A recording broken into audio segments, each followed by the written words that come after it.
El mundo ha presenciado un momento histórico que marca potencialmente el fin de uno de los conflictos más devastadores del siglo XXI. El plan de paz de 28 puntos presentado por la administración Trump para poner fin a la guerra en Ucrania ha desatado una tormenta diplomática que sacude los cimientos de la arquitectura de seguridad europea. Lo que comenzó como una negociación secreta entre Washington y Moscú se ha convertido en el dilema más agudo que ha enfrentado el presidente Volodymyr Zelensky desde el inicio de la invasión rusa hace casi 3 años. El documento, que muchos analistas describen como redactado prácticamente en el Kremlin, exige que Kiev ceda formalmente a Rusia todo el territorio que Moscú ha declarado como propio en las regiones de Donetsk y Lugansk en el este de Ucrania. Estados Unidos reconocería este territorio como ruso, marcando un giro dramático en la política estadounidense que durante décadas ha rechazado el cambio de fronteras mediante la fuerza. Crimea, anexionada ilegalmente por Rusia en 2014, también sería reconocida como rusa de facto, incluso por parte de Estados Unidos,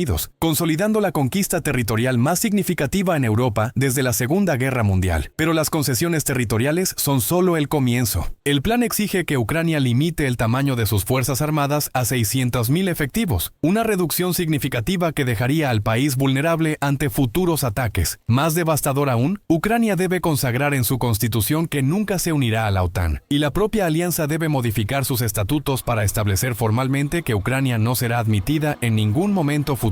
Esta exigencia destruye las aspiraciones euroatlánticas que han definido la política exterior ucraniana durante décadas y por las cuales decenas de miles de ucranianos han dado sus vidas. Trump otorgó a Kiev un plazo hasta el 27 de noviembre para aceptar el acuerdo, aunque posteriormente señaló que no se trata de una última oferta. Sin embargo, el ultimátum fue claro: firmar ahora o enfrentar condiciones mucho peores más adelante. Para Zelensky, la elección es brutal: perder su dignidad nacional o perder el apoyo de su aliado más poderoso. Es una trampa diplomática de la cual no hay escapatoria fácil. Las negociaciones que llevaron a este momento comenzaron de la manera más sorprendente posible. Trump y Putin se reunieron en la cumbre de Alaska en agosto de 2025, un encuentro que tomó por sorpresa a aliados europeos y al propio gobierno ucraniano. Durante esas conversaciones secretas, Putin propuso que Rusia debía quedarse con el Donbass completo y que Zelensky tenía que renunciar a sus reclamos sobre Crimea. El líder ruso también exigió que el ejército ucraniano fuera reducido a su mínima expresión y que Estados Unidos y la Unión Europea levantaran todas las sanciones económicas y financieras contra Moscú. Trump, fascinado por la posibilidad de conseguir un gran acuerdo que podría definir su legado presidencial, aceptó trabajar sobre estas bases. Durante semanas, equipos estadounidenses y rusos refinaron los detalles del plan sin consultar significativamente con Ucrania o los aliados europeos. Cuando finalmente el documento de 28 puntos fue presentado a Kiev, los ucranianos quedaron horrorizados. Muchos de los puntos del plan parecían copiados directamente de las exigencias maximalistas que Putin había presentado al inicio de la invasión en 2022. El presidente ruso Vladimir Putin afirmó que el documento podría formar la base de un acuerdo de paz final, si Washington lograba que Ucrania y los gobiernos europeos lo respaldaran. Moscú, después de 3 años de guerra brutal y cientos de miles de bajas, finalmente veía la posibilidad de consolidar sus ganancias territoriales con el sello de aprobación de Estados Unidos. Para el Kremlin, era una victoria estratégica que superaba cualquier cosa que hubiera imaginado al inicio de la operación militar especial. El timing del plan no fue coincidencia. Llegó en un momento en que las fuerzas ucranianas están bajo presión intensa en el frente oriental. La situación militar en el Donbass muestra que Ucrania solo controla un 11,3% de ese territorio, mientras el resto está en manos del ejército ruso.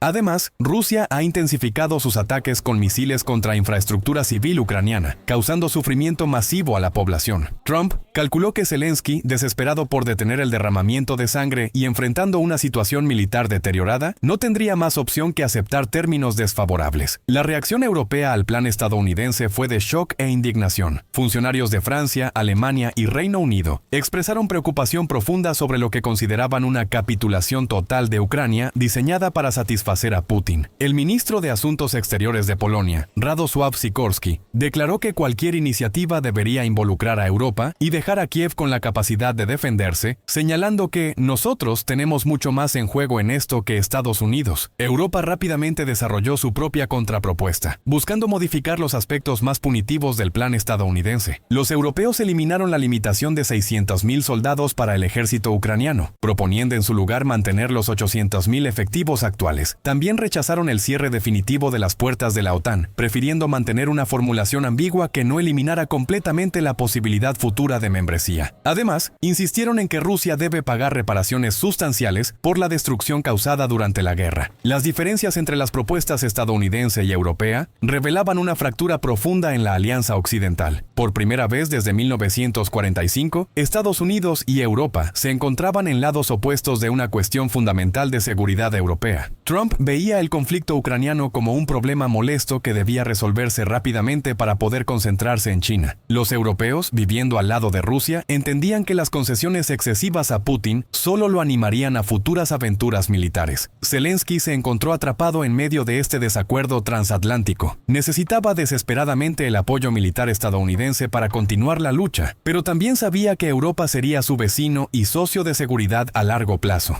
Este es uno de los momentos más difíciles de nuestra historia, declaró en un video de 10 minutos dirigido al pueblo ucraniano. Actualmente, la presión sobre Ucrania es una de las más duras que hemos enfrentado. Sus palabras reflejaban la agonía de un líder que debe elegir entre opciones imposibles. Las conversaciones en Ginebra, Suiza, marcaron el primer encuentro formal para negociar el texto del acuerdo. Delegaciones de Estados Unidos, Ucrania, Francia, Reino Unido, Alemania, Italia, la Comisión Europea y el Consejo Europeo se reunieron para intentar encontrar un terreno común. Washington estuvo representada por el secretario de Estado Marco Rubio, el enviado especial para misiones de paz Steve Witkoff y el secretario del Ejército Dan Driscoll. Ucrania envió al jefe de gabinete de Zelensky, Andriy Yermak, y al jefe negociador Rustem Umerov. Las primeras horas de negociación fueron tensas y difíciles. La delegación ucraniana presentó una lista de líneas rojas, puntos del plan estadounidense que consideraban absolutamente inaceptables. Entre estos estaban la reducción forzada del tamaño de su ejército, el reconocimiento formal de las anexiones rusas y la prohibición constitucional de unirse a la OTAN. Los ucranianos argumentaron que aceptar estos términos equivaldría a suicidio nacional, dejando a su país indefinidamente vulnerable a futura agresión rusa. Rubio, consciente de la fragilidad de la situación, adoptó un tono más conciliatorio que el esperado. Reconoció que algunos puntos del plan requerían ajustes y que la administración Trump estaba dispuesta a ser flexible en ciertos aspectos. Ninguno de los puntos pendientes es insalvable, afirmó al término de las primeras conversaciones. Sin embargo, dejó claro que las líneas generales del acuerdo, cesión territorial, limitaciones militares y renuncia a la OTAN, eran innegociables desde la perspectiva estadounidense. Los europeos jugaron un papel crucial como mediadores, intentando suavizar las demandas más extremas mientras mantenían suficiente apoyo estadounidense para que el proceso continuara. Francia y Alemania propusieron compromisos creativos. Quizás las limitaciones al ejército ucraniano podrían ser temporales en lugar de permanentes. Tal vez el lenguaje sobre la OTAN podría ser reformulado para no cerrar completamente la puerta en el futuro lejano. Posiblemente las cesiones territoriales podrían caracterizarse como congeladas en lugar de reconocidas formalmente. Después de intensas sesiones que se extendieron hasta altas horas de la noche, las partes lograron lo que describieron como avances significativos. Un comunicado conjunto afirmó que las conversaciones fueron construidas